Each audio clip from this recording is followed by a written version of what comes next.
When I look back at my worst relationships and my behavior, I realize I resent my ex lovers, friends, and coworkers because I gave them the most valuable part of me, my creativity. When I'm in love with someone, I offer the one thing my parents never challenged me on, even my toxic dad: my ability to create. I was always artistic, even if neither believed I could be an artist.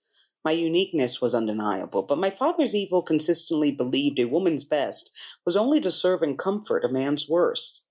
Hence, if I was the best creative, it was only to make art that allowed him to cope with his addiction. Perhaps a poem of dedication, a 13-page letter of forgiveness, or how about a song about loyalty? For my father, I created art to prove I could love him, even when he was as dull as a burnt painting. For my mother, I created art like it was some form of evidence or investigative documentation. If my father consistently lied about his love and his capacity to do so, my mother consistently questioned my love. Thus, love needed a constant display to prove it was real. And what better than creativity?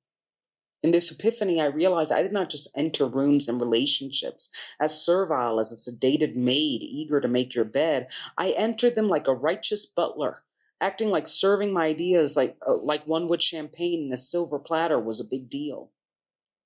I always wondered why I felt so marked by my father's abuse. If anyone has been traumatized by a man with as much charm as a literal snake and as much talent as a rubber one, you understand my resentment. My father was a Kardashian, exceptionally good at masking that he was good at nothing. And I used my uniqueness to assure he and every man that crossed my path had something to compensate, aka my power. I was raised to be a fool, and having a mother that was difficult to please did not help. Yet I hated that I served with the one thing that always made me feel like my truest self. Creativity is my heartbeat, and I feel like Daddy Recovery was made in an attempt to see if I could even get my heart.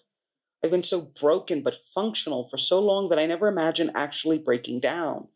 You hear so much that stress causes heart attacks or your mind to become a human fuzzball, but it's true. My body, my mind broke down because I never realized I have been stressed all my life. For my mother, stressing me out was a form of education, a way for prepping me for an adulthood that was stressful for everyone while denying the biggest adult stress she had: my dad. All I could do in the hypocrisy of that dynamic was create. And to think I created the songs, campaigns, and overall art of so many plain friends, producers, and lovers makes me want to hide. So I've been really pushing through my shame. And I think what's so dangerous about shame is that it makes you comfortable hiding. And I will say it started before the pandemic.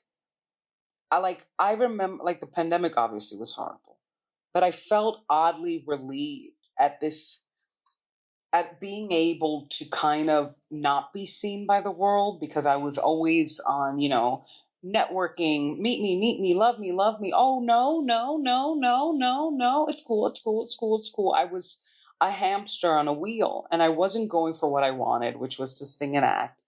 But I also, I had reached a point where I wasn't even going for what I wanted as an entertainment critic, as a person just doing freelance writing for every person with $20 and above, right? I just wasn't living my life, and I was overwhelmingly introducing myself and putting myself out there without any kind of boundary or limit or recognition of what I wanted from people, even in dating. I wanted to be the most visible person to be invisible.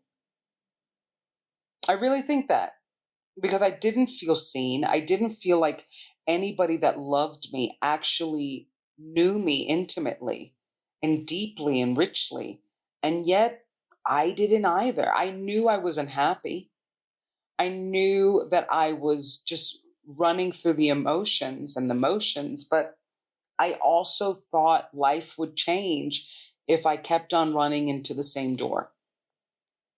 And the pandemic came, and I was devastated because it's so funny how life is, because I was making these plans to move to Europe and kind of take the lead in my life. And the pandemic hit. And it was like, I felt very resentful and devastated. it sunk me into my lostness because I didn't have the resources.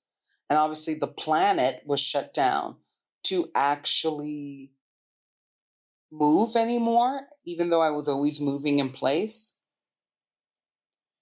And I was just so surprised that the pandemic ended and I was still slow and I was still sluggish and I was still depressed and I had still have this like pandemic brain and I had, it was like everything opened and then I got health issues. And it really made me wonder. I feel like I can't be servile anymore. I have to do what I want for my own health. And it's been so surprisingly hard to do so. And in this episode called Capsized, I felt a little bit like it reads like a diary page, honestly. And it's about this moment, not even what inspired the moment. I think the pandemic really did. And now I'm just realizing it.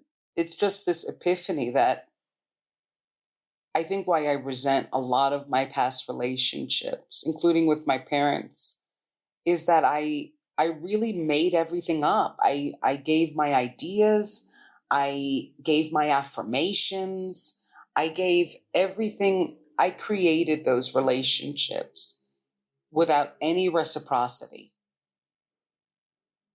The producer, the producers, every friend, everything, every relationship I've had until this point, at least 90% of them, I just made up by offering my creativity.